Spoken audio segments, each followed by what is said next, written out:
Hello everyone. Today I have the pleasure of showing you a cube that hasn't been released yet, which is a first for this humble channel.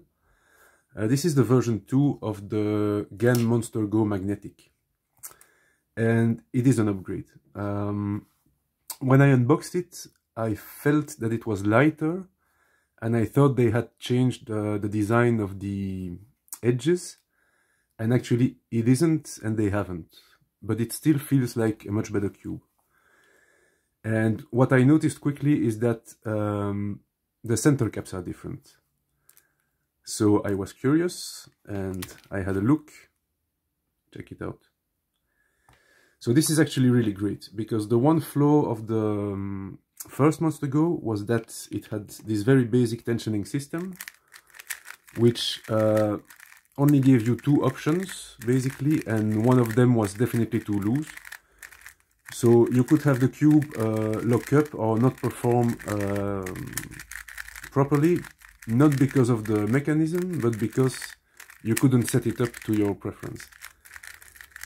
This is fantastic because now it has a simple screw and spring, and so you can really adjust it however you like, with infinite precision, basically, or arbitrary precision. And that's why I had such a nice impression out of the box. Basically, it was a little bit tighter than what you can set it up on the version 1.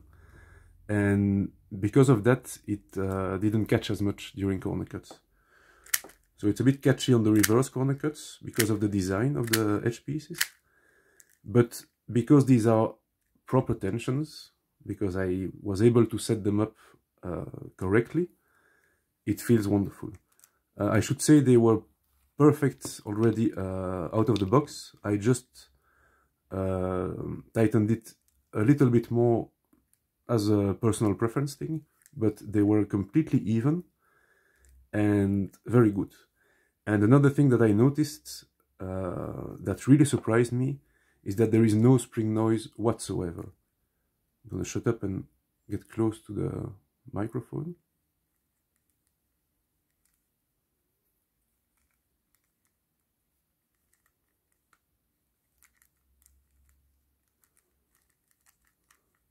I mean, if you compare that to something like a Meilong, it's pretty impressive.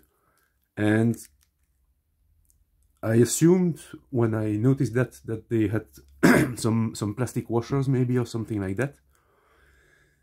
There are no washers at all.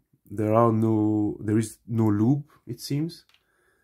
But I will show you. The screws are just basically high quality, and so are the springs, and that makes a difference. I wouldn't have expected that to be enough, but I think that's what it is. If anyone has a better guess. So there's nothing special here. It should be super noisy, based on my previous speed cubing experience. But I noticed that this seems like a much higher quality screw than what you will find in a Meilong or Little Magic. It seems more nicely cut, more precisely machined. And it's very, very flat here, and the spring is the same. It's very... it seems like it was cut neatly on the end, instead of being cut like with some kind of pliers and deforming it, you know. So I think the secret is just that they chose a good manufacturer for their springs and their screws. I don't know what it is, or it's like magic maybe. But either way it works. So fantastic cube.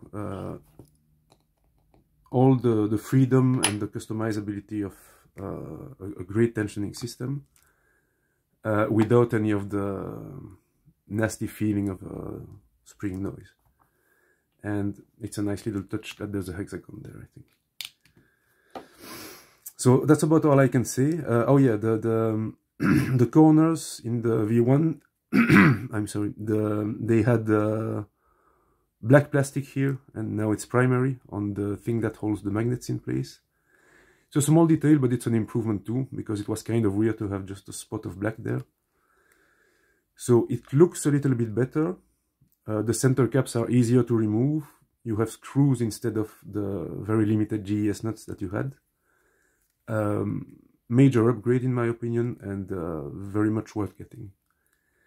That's all for this video. See you in the next one.